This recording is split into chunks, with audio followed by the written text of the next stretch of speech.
Hi, welcome to our rytech channel on CSS tutorial. On this series of tutorial, I'll be going to teach you on how to use CSS so that you can design your websites perhaps in a better way.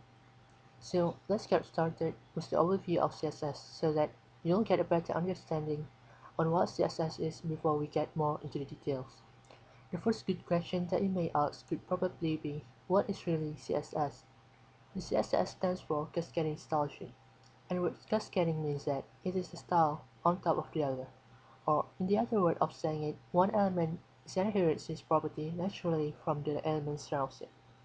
You'll get what I mean in a second. So, for example, let's take a look on this. Here at the bottom on my browser is a very simple web page written in HTML, and at the top of it is the HTML code for this web page. Besides it is the basic.css file, which I use to decorate the basic.html file. On the basic.css file, you notice here there's the body, the h1, and the p elements here that represents the elements in the basic.html file. It's body, h1, and the p element. So in the body element, there's the background color, which I've declared to be somewhat blue, and text color to be black, and font family to be Helvetica. So now all of the elements in the document will have the background color, which is blue, text color black, and font family, which is Helvetica. But if you notice here, this the header that has its own color, which is red.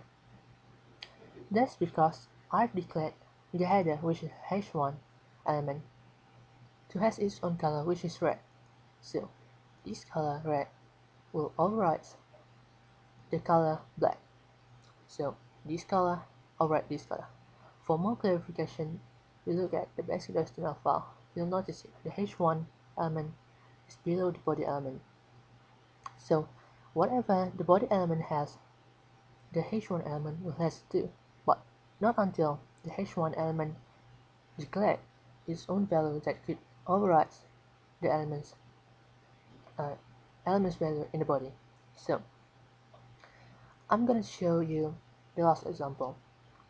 So let's say I want to change the background color for the header for the h1 elements. So I'll make a declaration, one more declaration here on the h1, and of course I want to change this value. So if you wonder now, where did I get this hexadecimal color value? I'm using Adobe Photoshop.